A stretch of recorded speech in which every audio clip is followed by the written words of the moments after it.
Hello, it's Barbara Jean, the Stamping Queen here. Welcome back to my channel. Today we're going to use this. I call it a hybrid stamping and embossing folder.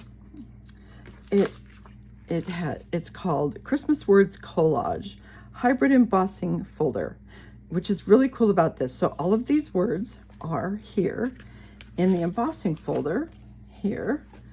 And so if you wanted to, you could just put your paper in and emboss this and it would come out like that. But then you would have to cut it out. So the really cool part about the hybrid part of this is that the die fits in here. You can cut it all at once.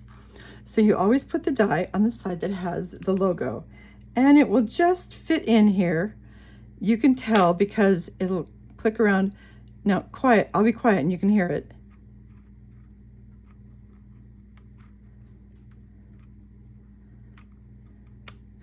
There, you might not have heard that. It was very quiet, but you can feel it slip in. And then you would put your paper in, and it's got to be 6 by 6 so it will fit, and fold it up.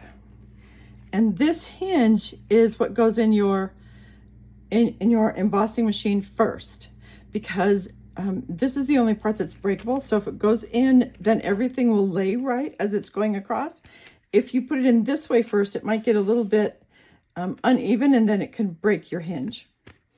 So I've already done a whole bunch of these because I wanted to play with it and see what was going to do. I'm not going to show you this because I like this the best. So this was my first one here.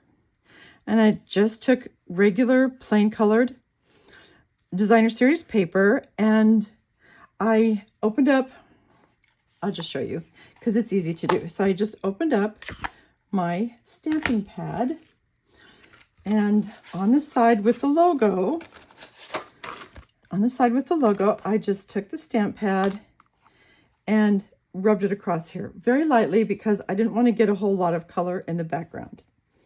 And then put your die in, fold it together, run it through your machine. And this is what that came out with. It was okay. It wasn't what I was really looking for. And then I did it with just white paper and I pressed a little harder because you can see that there's some ink on the background, and that was okay. It still wasn't exactly what I was looking for. And then I tried this, which was just cutting out the letters with no ink on it. And that was totally fine too, but I wasn't really thrilled. And then I got the idea, well, why didn't I take something like this and lay it back in the paper that came off the back and run the ink pad over it. Well, I'll show you what that turns out. And so you just lay it down and put it back in. And I'm going to use this. It'll show up really well because it's not the same color. And I always use this end because the stamp pad is closer to the edge. It doesn't have so much room that it has to get over it. And so then just gently go across it. And then the other way, gently go across it. And you know what? That's fine too. I wasn't in love with that either. But that would be, I don't know, it depends on what you're looking for. And then I tried this.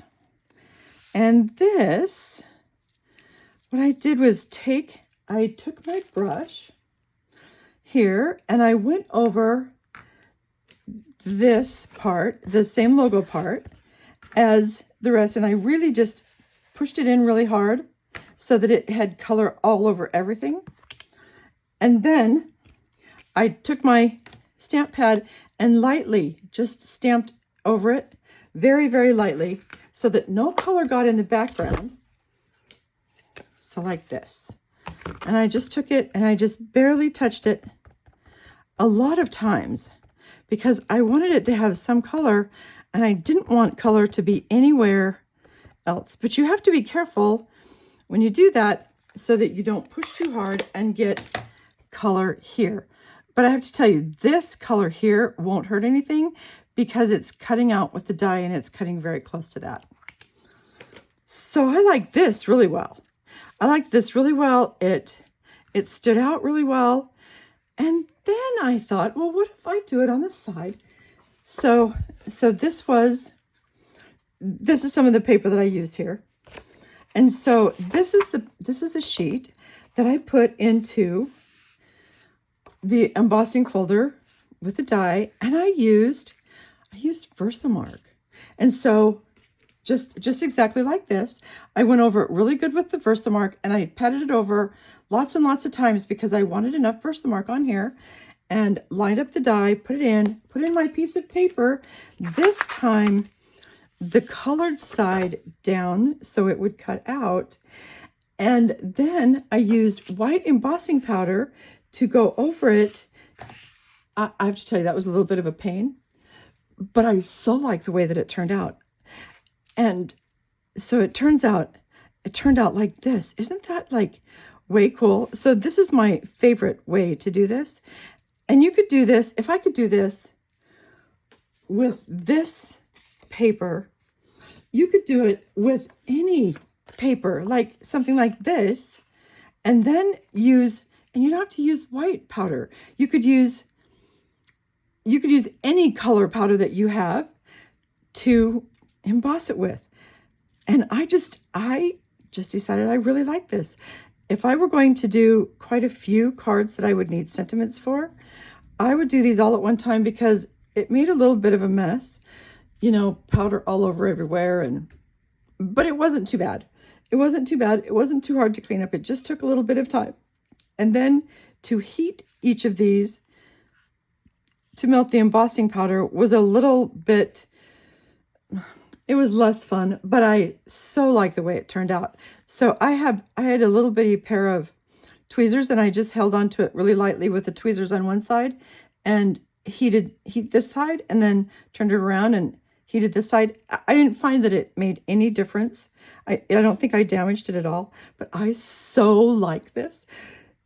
This is coming from our new mini catalog, and I want to open up the pages and show you, but I can't do that yet. However, if you'd like your own digital copy, I could send you a digital copy, and I could send you a digital copy also of the annual catalog. All you have to do is send me an email to BarbaraJean, thestampingqueen@gmail.com, and I would be so happy to send that to you.